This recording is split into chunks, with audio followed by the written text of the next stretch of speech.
اعوذ بالله من الشیطان الرجیم بسم الله الرحمن الرحیم. ګرانو والو زم تاسو قرباني مسبحان او تاسو ګوري چمکني ټي وي. د چمکني ځوانانو ته زه همیشه د یو شعر دوی ته ډالۍ کوم چې محبت مجھے ان جوانوں سے ہے، محبت مجھے ان جوانوں سے ہے، ستاروں پہ جو ډالتے ہیں کمن. د سوکنو ځوانان په دې عقل باندې ځان له یو بل مقام لري په معاشره کې چې دوی د خیر ښېګړې په کارونو کې د ټولو نه وړاندې وي. تنظیم چمکني نن په دې اکټیویټي کې د حضرت عزیز خان بابا په دې جنازګاه کې د دې تعزین او آرایش د پاره اعلان وکړو او زمون د کلی مرګرو چې هغه سره ډیر په کلوز باندې تعاون وکړو او کوم ځوانان چې هغه دلته کې موجود دي او د لګیا دي کارونه کوي او د دې په صفایي کې تعزین او آرایش کې د خپل ایسا چي مو سره د تنظیم چمکني مشر فضل من الله بای موجود دي. مونږ به سره په دې حق خبرې اترې کوو. السلام علیکم سر. وعلیکم السلام جی. سر د نننۍ اکټیویټي باره کې به تاسو زموږ د ناظرینو ته یو څو خبرې وکړئ.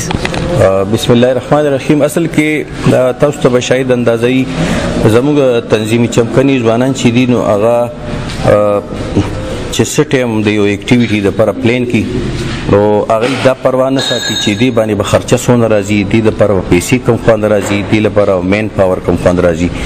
دا کار د کلي یو عام کس لم ډېر اسان کار خو یو مزدور به هایر کړی او بس سامان به ورایشتي و.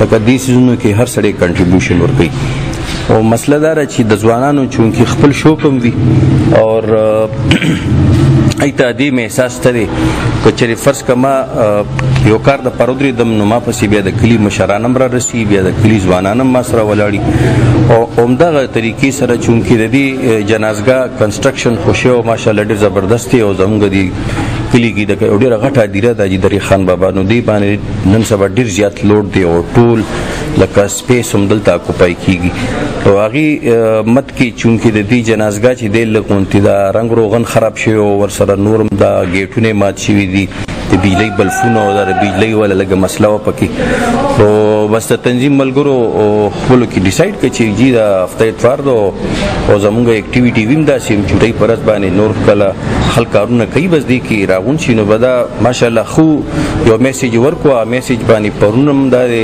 څه 40% کار کمپلیټ شو، نن به انشاءالله 100% شي. په دې کې دا چې څونه دا رنګونه شو، دا د بجلۍ سامان شو، دا پیپونه چې کم ماتو، دا جنګلي منګلي او د دې ټول لپاره جی مونږ د جی باتانیزم نه لګولې هم دي سوکنیوالو مونږ له پیسې ورسولي، چا په ایزي پیسې راواستولې، څوک په خپله راغل، چا مونږ سره کار وکړو او زه په دې خوشحالېږم چې دې کې ټول تعلیم یافته خلک موجود دي، نوکر پیشه دي، ښځې موار خلک دي.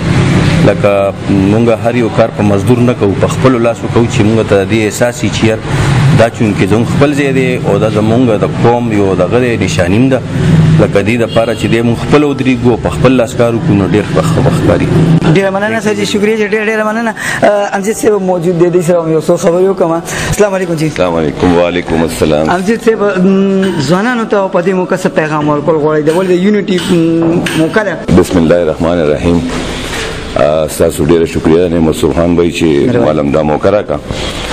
دا لږ غونډې د دې هسټري به زه ووایم چې فضل من الله صاحب یو څو کاله مخکې یو انیشیټیو سټارټ کړو په دې کلي کې او دا د سوشل ورک کار دا د اپنی مدتاب کے تحت کار کولو یو جذبه دی بچوں کی پیدا کا دې سره دیکھا دیکھی بیا نور هم د سوشل ورک تنظیمونه د کلي کې جوړ شو. الحمدلله اوس خډیر دی او هر سړی په خپل ځای باندې خپل کار کوي. تر څو پورې چې د دې اکټیویټي خبره دا خو څنګه چې یو وړه غونډه اکټیویټي ده خو د دې اثر به ډېر زیات وي. زمونږ دلته میلمانه هم راځي، د دې کلي نه علاوه خلک هم دلته جنازو له راځي نو هغوی باندې به یو ښه امپریشن پروزي او دې سره به زمونږ د نورو بچو کې هم لږه جذبه پیدا شي د کار کولو. بالکل. تھینک یو جی، ډېره مننه، شکریه سر، ډېره مننه. مینوالو دا نننۍ زموږ پروګرام او چې کم د تنظیم چمکني د اکټیویټي په هکله باندې په دا خبره تاسو نه اجازه غواړم. د الله پامان.